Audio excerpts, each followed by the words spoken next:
Well, Judge Sotomayor, welcome to the United States Senate. I think you'll find each member of this committee, each member of the United States Senate wants to do what's right for our country. Now, we may differ on some of our views, as will come out during this hearing, but I think we all share a respect for your public service and thank you for your willingness to serve on the Supreme Court of the United States, and we thank your family for the sacrifices that they have made. I am honored to represent the people of Maryland in the United States Senate and to serve on the Judiciary Committee as we consider one of our most important responsibilities, whether we should recommend to the full Senate the confirmation of Judge Sotomayor to be an Associate Justice of the Supreme Court of the United States. The next term of the Supreme Court that begins in October is likely to consider fundamental issues that will impact the lives of all Americans. In recent years, there have been many important decisions decided by the Supreme Court by a 5-4 vote. Each justice can play a critical role in forming the needed consensus in our nation's highest court. A new justice could and very well may have a profound impact on the direction of the court. Supreme Court decisions affect each and every person in our nation. I think of my own family's history. My grandfather came to America more than 100 years ago. I'm convinced that they came to America not only for greater economic opportunities because of the ideals expressed in our Constitution, especially the First Amendment guaranteeing religious freedom. My grandparents wanted their children to grow up in a country where they were able to practice their Jewish faith and fully participate in their community and government. My father, one of their sons, became a lawyer, state legislator, circuit court judge, and president of a synagogue. And now his son serves in the United States Senate. While our founding fathers made freedom of religion a priority, equal protection for all races took longer to achieve. I attended Liberty School number 64, a public elementary school in Baltimore City. It was part of a segregated public school system that under law denied every student in Baltimore the opportunity to learn in a classroom that represented the diversity of our community. I remember with great sadness how discrimination was not only condoned, but more often than not, actually encouraged against blacks, Jews, Catholics, and other minorities in the community. There were neighborhoods that my parents warned me to avoid for fear of safety because I was Jewish. The local movie theater denied admissions to African Americans. Community swimming pools had signs that said no Jews, no blacks allowed. Even Baltimore's amusement parks and sports clubs were segregated by race. Then came Brown v. Board of Education, and suddenly my universe and community were changed forever. The decision itself moved our nation forward by correcting grievous wrongs that were built into the law.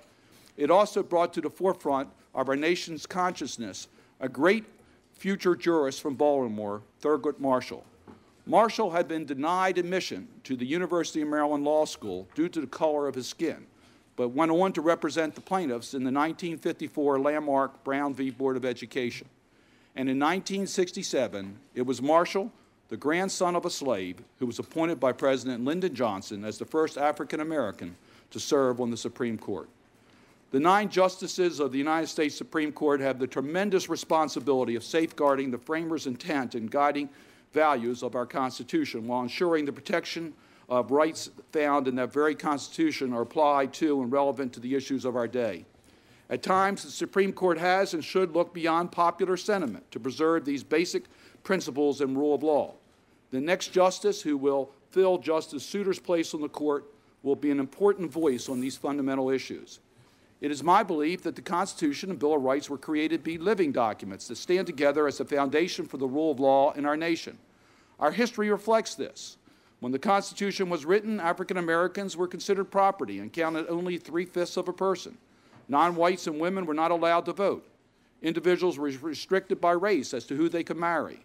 Laws were passed by Congress and decisions by the Supreme Court undeniably moved our country forward, continuing the progression of constitutional protections that have changed our nation for the better. Before the court ruled in Brown v. Board of Education that separate was not equal, the law permitted our society to have separate facilities for black and white students. Before the court ruled in Loving versus Virginia, a state could prohibit persons from marrying based on race. Before the court ruled in Roe v. Wade, women had no constitutional implied right to privacy. These are difficult questions that have come before the court and that the framers could not have anticipated. New challenges will continue to arise, but the basic framework of protections remain. I want to compliment President Obama in forwarding to the United States Senate a nominee, Judge Sonia Sotomayor, who is well qualified for our consideration.